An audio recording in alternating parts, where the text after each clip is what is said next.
Hello, good evening. It's our pleasure to welcome you to another edition of BOI Impact. I am Hadiza Olaosebikan. Tonight we kickstart a two-part series of the high point of the second Kaduna State Economic and Investment Summit concluded last week at the state capital. It was tagged KADINVEST 2.0 with the theme Making Kaduna the Investment Destination of Choice. The two-day summit featured delegates from across the public and private sectors that included state governors, ministers, royal fathers, diplomats, financial institutions, the organized private sector, and international development partners.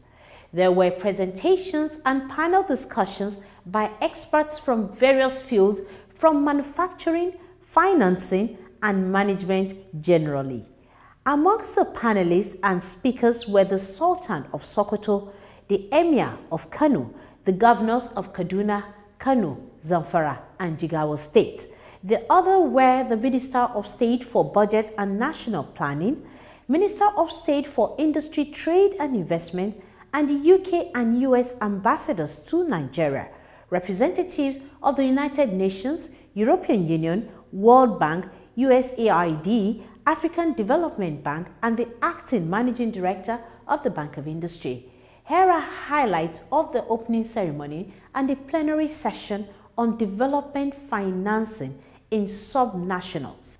The second Kaduna Investment Summit that was centered on various initiatives to accelerate economic and social development opened with the welcome remarks by the Deputy Governor of the state, Architect Bala Bantex. I feel highly elated and honored today standing before you as the board chairman of the Kaduna Investment Promotion Agency. I am optimistic that with KADIPA's laudable achievements in a short period since its establishment, we will all continue to work harder to raise the bar as we all work to make Kaduna great again. I wish to thank everyone who has contributed immensely to this success, from His Excellency, the able governor of our state, to the board, management and staff, and stakeholders of KADIPA. On behalf of the government and people of Kaduna State, I again welcome you all to Kaduna State, the center of learning and a world of opportunities. Be assured that Kaduna State is open to business. Thank you. The chief host and governor of Kaduna State, Malam Nasir El-Rufai, in his address highlighted some of the state government's achievements since the first edition of KADINVEST, as well as other concrete steps taken by his government to transform the state. In the last 1 year since we launched KADIPA and started this program, the results are clear. We have 56 investments in the pipeline worth over $1 billion that will create 335,000 jobs and require 150,000 hectares of land. In the next 1 to 6 months, we believe 9 investments will come to fruition, others over the next 7 months to 10 years. So this is not just a talk shop. We are actually making progress in the areas of investment. So this is more or less what we've done in the last 1 year. But where are we going? Our vision is to make Kaduna great again, make it a state where there is abundant economic opportunities and prosperity, social inclusion, peace and security, good governance, and improved quality of lives of all the citizenry. This year we'll complete the Zaria Water Project, which has been going on for something like 30 years. We will engage in unprecedented rebuilding and equipping of our schools. We will also continue our massive program to rehabilitate, maintain, and rebuild township roads all across the state. Every local government headquarters in Kaduna State will benefit from township roads by God's grace. We are creating a green economic zone, an agro-industrial park along Abuja Road, and providing infrastructure for the mining of nickel in Dangoma in Jama'a local government, as well as gold in Birnin Gwari and our rural areas. We are also converting the Doka Hospital on the Kaduna-Abuja Expressway into a world-class trauma center to save lives on this road. We are expanding our post-harvest price support for our farmers to encourage them to do more. We're expanding the anchor borrowing program to cover 6 crops: maize, ginger, soybeans, tomato, sorghum, as well as wheat. We hope this year to kick off the Kaduna Light Rail, which will link Rigachukun with the refinery and go through the heart of Kaduna. We are establishing a special purpose vehicle that will borrow $650 million to implement this project. The state government is not borrowing this money. It's a commercial entity that will borrow and do this project via public-private partnership. His Eminence, the Sultan of Sokoto, Alhaji Muhammad Sa'ad Abubakar III, in his goodwill message, urged all to embark on initiatives that will benefit the people and the country at large.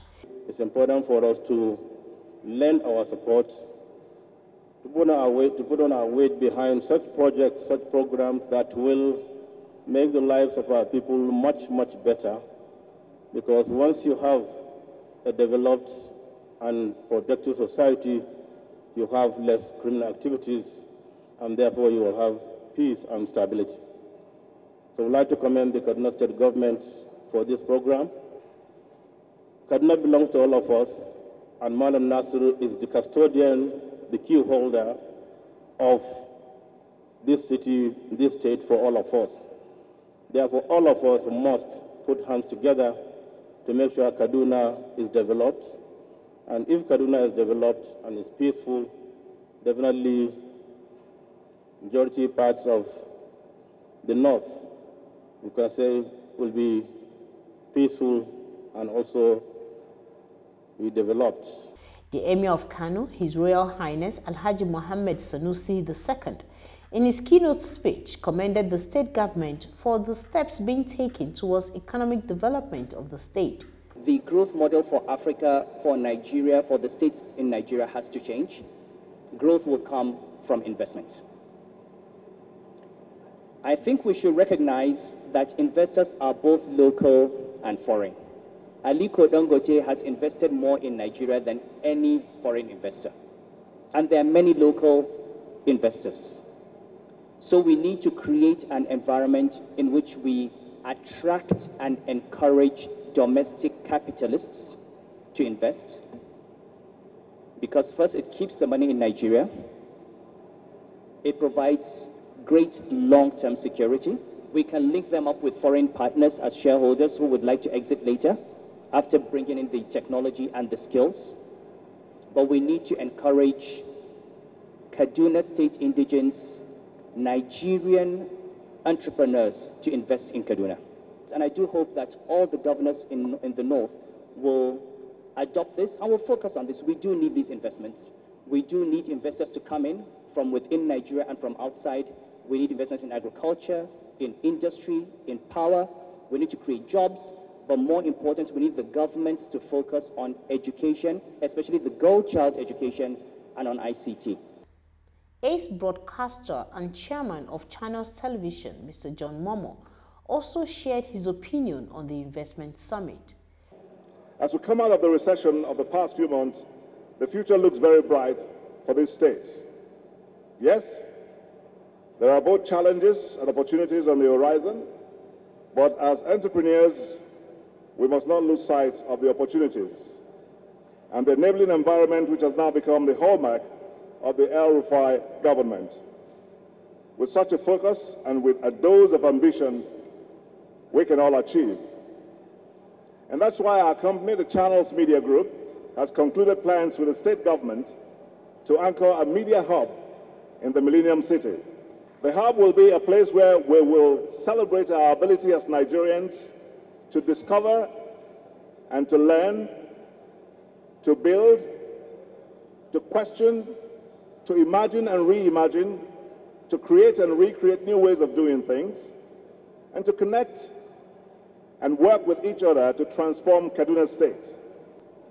I'm hoping that as entrepreneurs, we will join hands with the Kaduna State government to explore and advance the frontiers of knowledge and invariably create a system of innovation and enterprise that would help address not only the problems of the state, but also Nigeria's problems. After the speeches, the state government unveiled the Ease of Doing Business Charter.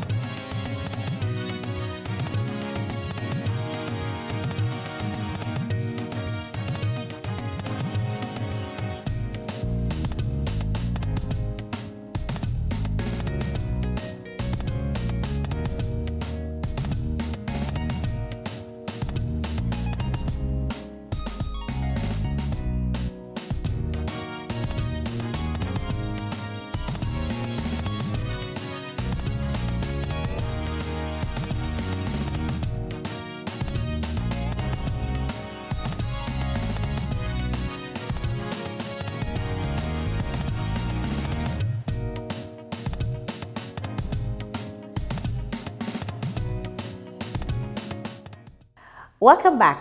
That was the highlight of the opening ceremony. One of the driving objectives of KADINVEST 2.0 is to ensure that states put development finance to more productive use and align same with the growth of value chains in the state's priority investment sectors. The next segment of the program will highlight the plenary session on the development finance in subnationals. The Honorable Minister of State for Industry, Trade and Investment, Mrs. Aisha Abubakar, the Minister of State for Budget and Planning, Mrs. Zainab Ahmed, the Acting Managing Director of the Bank of Industry, Mr. Wahid Olagunju, and the African Development Bank Country Director, Mr. Ebrima Fall, were some of the panelists amongst others. Here are highlights of the plenary session. Honorable Minister, the economic growth initiative was launched just yesterday, and it will be good to share what the takeaways were. The President of the Federal Republic of Nigeria, President Muhammadu Buhari, launched the Nigeria Economic Recovery and Growth Plan. This plan is focused on returning Nigeria to the path of growth. We are aiming to achieve growth of 7% by the year 2020. And it has some key strategic initiatives, which includes stabilizing the macroeconomic environment by aligning fiscal policy, monetary policy, and trade policy. It also has some key priority initiatives that includes food security using the agricultural transformation agenda, which we are striving to mobilize, just like is being done in this forum today, the growth of industry driven by the small, medium, and small, medium enterprises, so that the concentration is not just on big businesses. We want to ensure that growth is inclusive, that nobody is left behind. The various MDAs in the state signed a service delivery charter, and they were mostly aimed at reducing the time frame between approvals. Honorable Minister, will you throw more light on what the state probably will need to do? First, I would like to commend the Kaduna State and the governor in particular for signing the charter, because this is a very strong indication that Kaduna State is indeed open for business. The challenges that we're facing today need to be simplified by reduction in bureaucracy and bottlenecks. And signing up for this charter is what it means. At the federal government level, you're aware that there's a presidential council on the ease of doing business. And that council has been working effectively, particularly since February 2017. So far, we've been able to key into 3 reforms: the entry and exit of people, the entry and exit of goods, and transparency in government procedures. Well, now what this means is that working very closely with the aviation sector and transport sector, we're able to sanitize, especially the Lagos airport, so you don't have touts receiving you. We have a single form now for people when they come in. There's a directive to issue visa from our foreign missions in 48 hours. We now have more countries participating on the visa on arrival. When it comes to the issue of ports, there's synergy between the council itself and the Ports Authority for clearance. So there's one bureaucratic process that you go through. So this cuts out delays and inefficiencies in clearing your goods at the port. All PIRO or major MDAs, that's ministry departments and agencies, have functional websites where you can go and find information as to what to do when you want to come into Nigeria.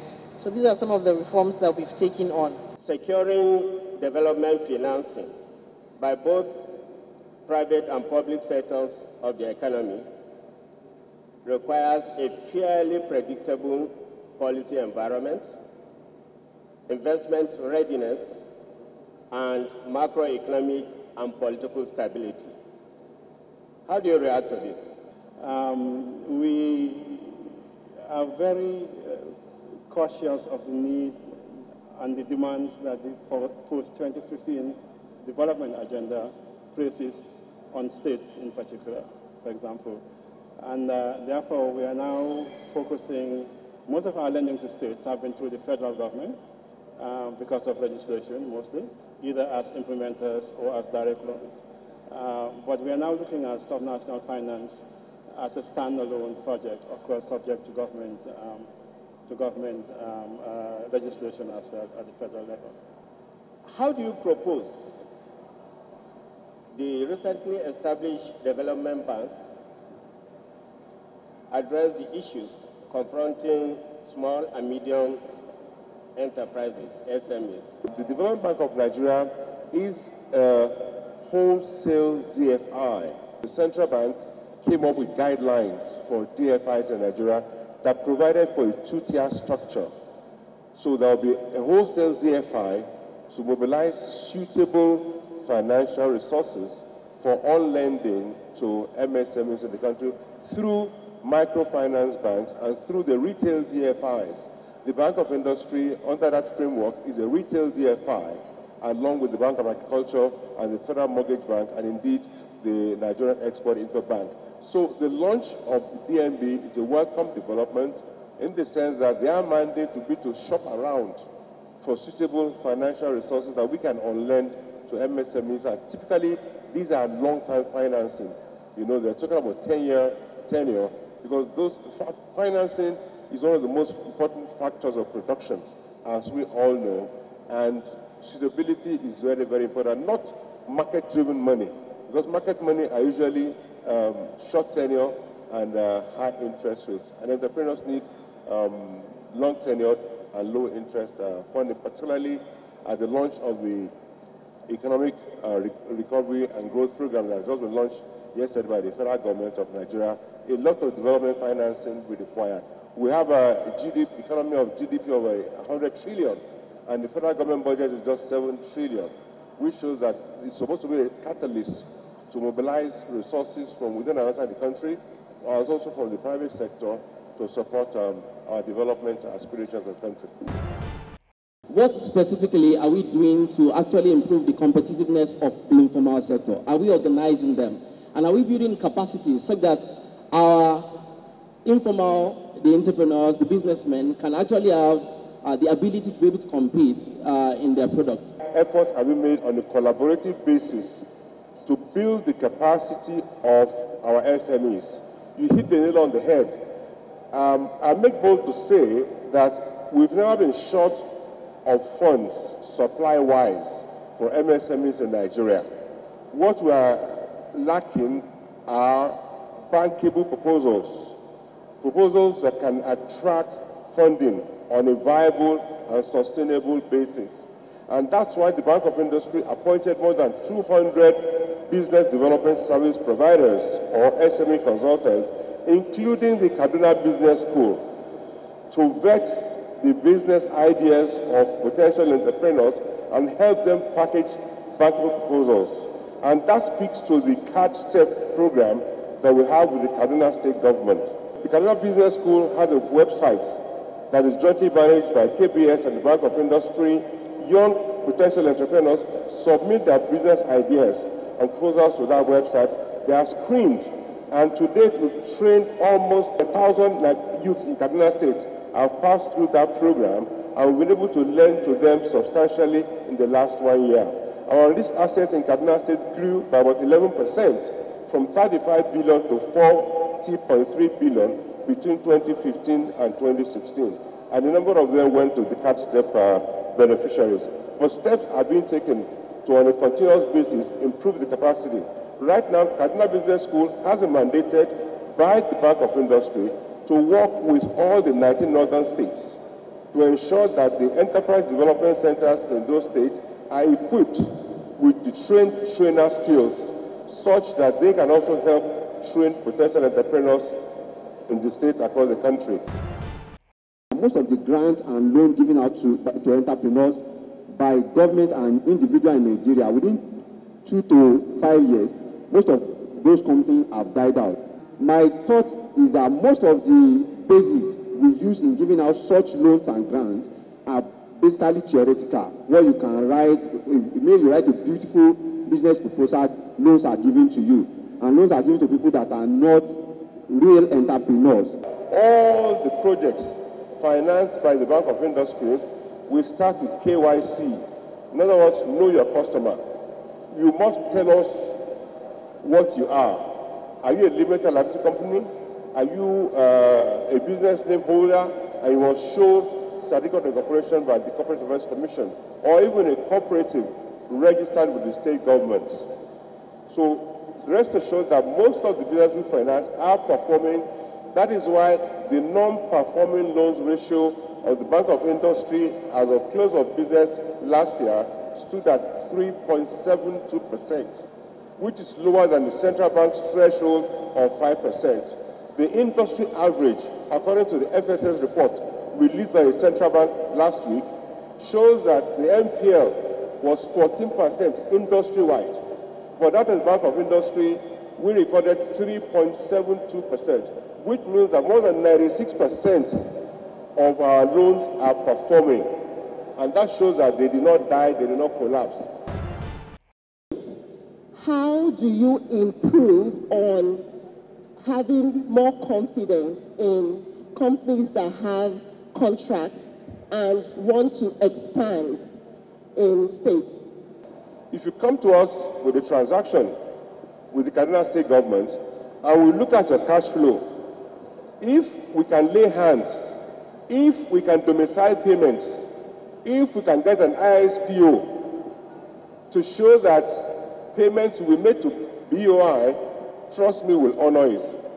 We've supported entrepreneurs on the strength of assurances, strong assurances given to us by the relevant arms of the federal government, and we shall continue to do so. Then we also have performance bonds. The insurance companies can issue performance bonds to support such repayment programs. But we will not discourage you. We'll say come to us on a case-by-case basis. It depends on the state government in question, because you must render the service to the state government, earn your profits. We must also ensure that the loans are repaid to the Bank of Industry.